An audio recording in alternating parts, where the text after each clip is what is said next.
اللہ تعالیٰ نے حضرت ارمیہ علیہ السلام کو وہی فرمائی کہ میں بیت المقدس آباد کرنے والا ہوں۔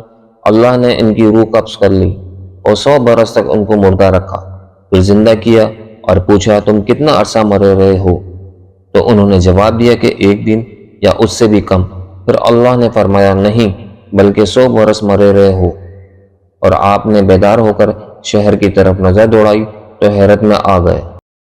السلام علیکم سامعین، آج کا ہمارا موضوع ہے بیت المقدس کی ویرانگی و تباہی کے بعد دوبارہ تعمیر۔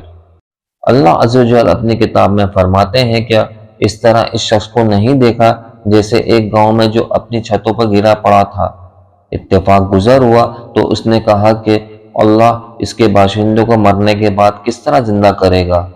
تو اللہ نے اس کی روح قبض کر لی اور 100 برس تک اس کو مردہ رکھا، پھر اس کو جلا اٹھایا اور پوچھا تم کتنا عرصہ مرے رہے ہو؟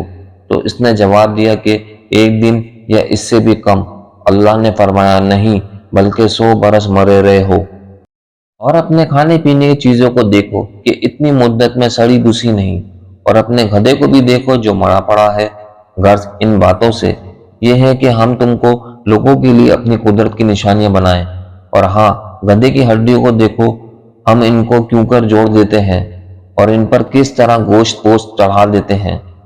جب واقعات ان کے مشاہدے میں آئے تو بول اٹھا کہ میں یقین کرتا ہوں کہ اللہ ہر چیز پہ قادر ہے۔ حشام بن کلبی فرماتے ہیں پھر اللہ عز و جل نے حضرت ارمیہ علیہ السلام کو وحی فرمائی کہ میں بیت المقدس کو آباد کرنے والا ہوں، لہٰذا وہاں جاؤ اور وہاں رہائش اختیار کرو۔ تو حضرت ارمیہ علیہ السلام چلے گئے اور وہاں تشریف لے جا کر رہائش اختیار کر لی۔ اور بیت المقدس ابھی ویرانی کی لپیٹ میں تھا تو آپ نے اپنے دل میں کہا سبحان اللہ، اللہ نے مجھے حکم فرمایا ہے کہ میں اس شہر میں ٹھہروں، اور مجھے اللہ عز و جل نے خبر دی ہے کہ وہ اس کو آباد فرمائیں گے۔ پھر کب اللہ اس کی تعمیر کروائیں گے اور کب اللہ اس کو زندہ فرمائیں گے؟ پھر حضرت ارمیہ علیہ السلام نے سر رکھا اور وادی نیند میں اتر گئے، اور آپ کے ساتھ آپ کا گدھا اور کھانے پینے کی سامان کی ٹوکری تھی۔ پھر آپ 70 سال تک مسلسل نیند میں رہے۔ بادشاہ کو یہ شام کے شہروں سے خبر موصول ہوئی کہ یہ علاقے خراب و ویران ہو چکے ہیں اور سرزمین فلسطین میں درندوں نے اپنا خود بسیرا کر لیا ہے اور کوئی ذی روح انسان باقی نہیں رہا ہے۔ تب اس بادشاہ نے بابل میں پیغام جاری کروایا کہ جو بنی اسرائیل اپنے وطن واپس جانا چاہیں اسے اجازت دی جاتی ہے۔ اور پھر بادشاہ نے آل داؤد علیہ السلام کے ایک شخص کو ان پر بادشاہ منتخب فرمایا اور اس کو حکم فرمایا کہ جا کر بیت المقدس کی تعمیر و ترقی کرو اور اس کی مسجد کو عزت و احترام سے دوبارہ بناؤ اور آباد کرو۔ پھر بنی اسرائیل اپنے وطن واپس ہوئے اور جا کر اس کو آباد کیا، اور شہر اپنی رونقوں میں مصروف ہو گیا۔ ادھر اب اللہ عز و جل نے حضرت ارمیہ علیہ السلام کی آنکھیں کھول دی اور آپ نے بیدار ہو کر شہر کی طرف نظر دوڑائی تو حیرانگی سے رشت زدہ رہ گئے۔ یہ کیسے آباد ہوا، کیسے تعمیر ہوا، جبکہ آپ نیند میں 100 سال کا عرصہ دراز بسر کر چکے تھے؟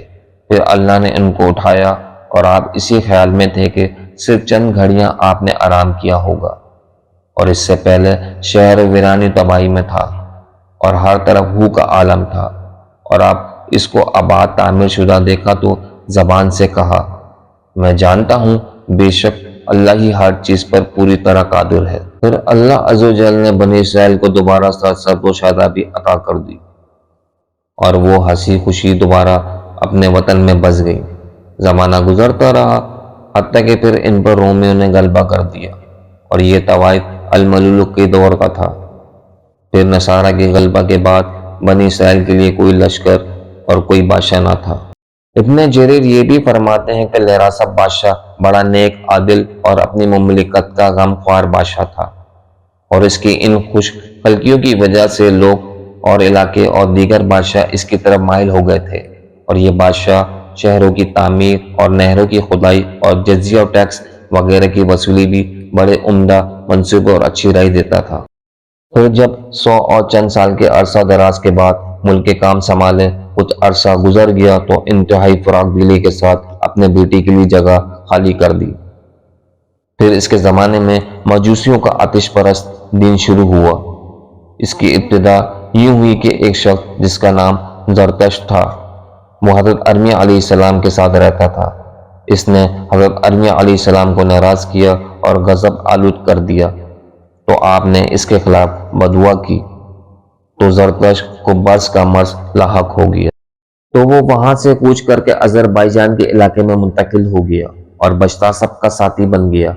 پھر اس نے اپنی سیاکاری اور نفس کی خواہش پر اپنی طرف سے مجوسیت کا دین شروع کیا اور بشتاسب کا بادشاہ کو بھی اس کی فرمائش کی تو بشتاسب اس کی باتوں سے گمراہ ہو گیا اور اس دین کو قبول کر لیا اور لوگوں کو مجبور کیا کہ وہ یہ دین کو قبول کر لیں، اور پھر جن لوگوں نے اس کا انکار کیا جو بہت سے لوگ تھے سب کو ختم کر ڈالا۔ پھر بشتاسب کے بعد بہمن بن بشتاسب بادشاہ ہوا اور یہ فارس کے عظیم بہادر اور مشہور بادشاہوں میں سے گزرا ہے۔